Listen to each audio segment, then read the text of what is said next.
What's up guys, Xbox Tech Junkie back today with another video. Today we are finally unboxing the Xbox Series S.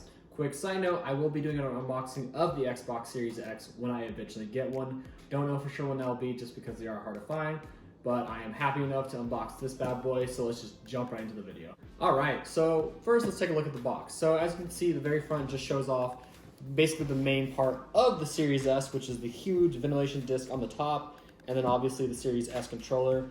The front is pretty basic, gives off all of its features, 120 frames per second, velocity architecture, does not use discs, and a 512 gigabyte solid state drive.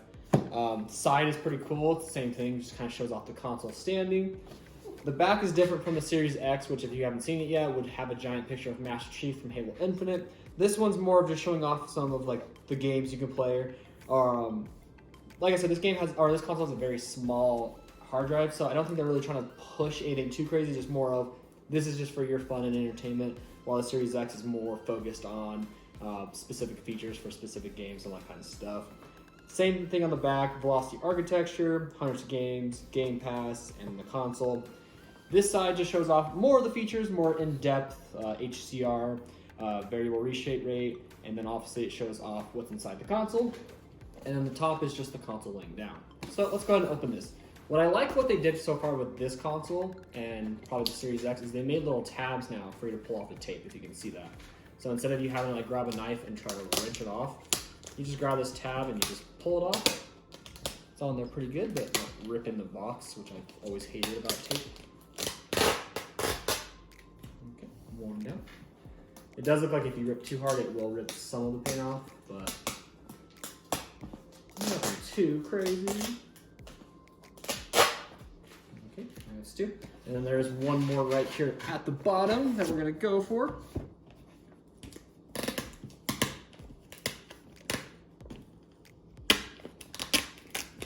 This one's peeling a little bit more. That's fine, it's just a box, guys. All right. Now that she is all untaped, let's get her open. So, like the Series X, she just opens all up. And ta-da!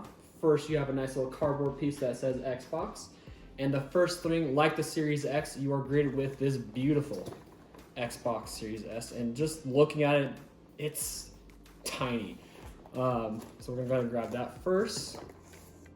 Ooh, she's actually got a little bit of weight. I expected just to be a bit light. I mean, it's not heavy, but wow, that. So you got your Power Your Dreams stuff, of course. You can go ahead and just slide that right off. And this is amazing how tiny this is. Ooh, I like the feeling, like the material feels good. Wow, that is amazingly tiny. I mean, like just, it's basically almost a hand and a half for me. Like that's insane. I've been hearing how tiny it is, but that is absolutely crazy. So I'm gonna stand up there. The next piece, you have your setup guide. They are actually showing how you can set it up through the app now, which I find to be pretty cool and convenient for people who are maybe just a little confused. The back shows you how to set up the controller if you've never done that before. It's pretty simple. Right here is a nice little hidden tab where your accessories will be. So first, you have your AC power cord for the console to power it on, a high-speed HDMI cable, and then some user manual fun stuff like warranties and don't put it near here or don't do this. And then right here is a piece of foam. And over right here is the brand new wireless Xbox controller. I don't call it the Series controller because it still works for every other device that the Xbox One controller works with. Oh, and then we got some batteries as well. All right, so this is the complete package of what you are getting with your Xbox Series S console. Ta-da. All right, so quick off, what's in the box? You're gonna get yourself a power cord, an HDMI high-speed cable, some AA batteries for your controller, the Xbox Series S console, and the new Xbox wireless controller. So far, I'm currently in love with both the design and, oh wow, yeah. So one thing I have one right here for, let's move the console out of the way. I have a regular Xbox One controller with me, and the reason why I pulled this out is I wanted to test and see how the grips feel, because one of the biggest driving points for the new controller is the grips. Right off the bat, this is kind of the same thing with all new controllers. You can feel the back grips a little bit more than you can on this controller, but at the same time, I do believe the more I use this controller, the more it's going to be worn down, kind of like this guy has been. And actually, both of these have no batteries in them, and the new one feels slightly lighter. Triggers and bumpers also have little, what's called grips. And yeah, I would say the trigger, or the grips on the triggers and the bumpers are a little bit more prominent than on this guy. I did have a little problem with these controller because it did have grips, but they weren't very grippy to me. This one feels like it's just a tiny bit better, but nothing too crazy. Ooh, the bumpers feel fantastic.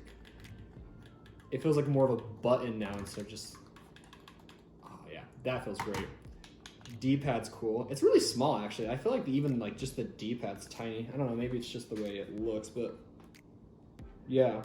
That's insane. I like this new controller so far. I like the form factor. It feels really comfortable. Looks a lot better than I thought it would. Originally, I did not like how they were just going to go for this one solid piece, but I actually enjoyed it. Moving on, let's compare the Xbox Series S with the Xbox One X. Now, I don't have my One S with me. I'm letting a friend borrow it in the meantime, but the One X is just slightly tinier than the One S, very slightly, nothing too crazy, but here, let's go ahead and take the stand off the One X. Always clean the bottom of your vent if you're standing your Xbox One X. This thing gets insanely dusty, as you can see. So we're just gonna... so yeah, here is the One X standing by itself, and the Series S does not require a stand. It stands completely fine on its bottom. There are little feet. Same thing if you're gonna lay it down. There are feet right here that just allows it to sit. And already you can tell that the Series S is just so tiny compared to the One X in every possible way. It is probably just a wee bit thicker. Yeah, just a tiny bit. But you can see like just side by side, they are completely tiny. I mean, even if you do this with the One X, like the Series S just still is just a dwarf compared to the One X. So obviously, fun fact with the Series S, it's not much weaker than the One X. It only has 4.1 teraflops compared to the 6 teraflops in this guy. Does not have a disk tray. Has a much better CPU than the One X. So there's that. Solid state drive, the ability to do ray tracing. So while the Series S is definitely a lot smaller and definitely doesn't have the same graphics card as this guy, it is not to be messed with. It is still a very powerful and very tiny console. But yeah, that's pretty much the video. I cannot wait to get this hooked up and start playing some games.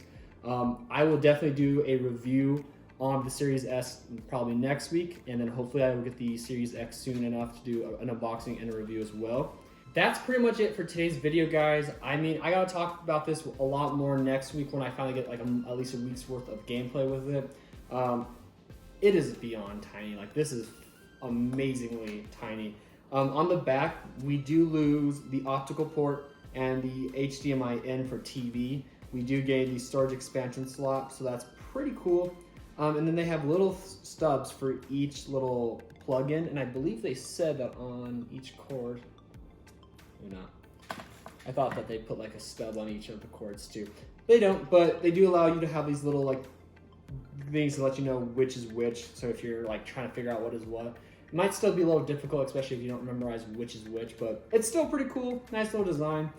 But overall, I think this is an amazingly great looking console. It is super tiny. If this is the console of your choice, you are not going to be disappointed with its size. It's going to fit practically anywhere.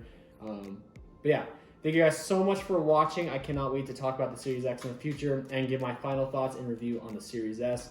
Hope you guys have a great day, and if you have an Xbox Series X, game on.